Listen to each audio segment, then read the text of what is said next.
باروسيا 20 اعتراض على عودة المسيح إلى وقت الموت. إرادة. كلنا نذهب للجنة. هنا اعتراض على فكرة أن المسيح في ساعة الموت يعود بمجده برفقة قديسين وملائكة مريم العذراء. يقول البعض: إذا كان الأمر كذلك، فسنذهب جميعا إلى الجنة ضامنيا إنها 68 مايو. ويبدو الاعتراض قويا. في الواقع، في العقيدة التوماسية الكلاسيكية، أي عن القديس توما الأكويني، يتم تقديم الجحيم كمكان للألم، ويتم تعريفه من خلال المعاناة، وبالتالي يضع الله طواعية الملعونين هناك، لأنه لا أحد يختار المعاناة. والجنة كمكان للبهجة والسعادة والنعيم الروحي، لكنها أيضا حساسة وجسدية. ومن الواضح من هذا المنظور أن الجميع يختار الجنة. من منا لا يختار كانا للبهجة؟ في الواقع، هذه الرؤية ليست للقديس توما، لكنها بالأحرى بناء، لأنه مات قبل أن ينهي فكره النهائي في علم الأمور الأخيرة. مات بعد رؤيا السيد المسيح الذي ظهر له. لم يرد أن يكتب مرة أخرى، أراد أن يحرق أعماله. من الأفضل تعريف الجحيم والجنة على طريقة القديس أغسطينوس. قال إن الجنة هي محبة الله، ويمكن للمرء أن يضيف وحب القريب، مدفوعا إلى حد ازدراء الذات، والازدراء بمعنى أننا ننسى أنفسنا تماما، والله وحده هو الذي يهمنا والجار. على العكس من ذلك، فإن الجحيم هو حب الذات مدفوع إلى درجة الازدراء بالله والقريب.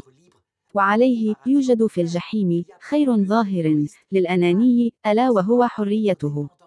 حريته في اختيار الخير والشر والاستقلال والحرية. وفي الجنة على العكس من ذلك، هناك شر على المتكبر والأناني، أي الاعتماد على الذات ونسيان نفسه تماما.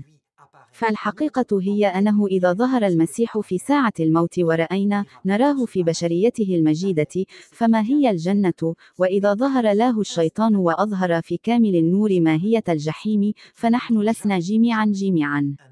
الذهاب للجنة. الحقيقة هي أن هناك كائنات تحتقر جنة المسيح هذه على الفور، ولن تريد أبدا نظاما قائما على التواضع، حيث يكون الأعظم هو الأصغر. وأولئك يختارون الجحيم بحرية. هذا ما قالته القديسة فوستينا في مذكراتها الصغيرة رقم 1697. الرعب. هناك أرواح ترفض طواعية ووعي نعمة مجيء النور في ساعة الموت، تحتقرها، وهي بالفعل اللحظة ذاتها. العذاب. تتمتع هذه النفوس بصلابة قلب لدرجة أنها تختار الجحيم بوعي، فهي لا تهزم فقط كل الصلوات التي يوجهها الناس الآخرون إلى الله من أجلها، ولكن أيضا كل الجهود الإلهية.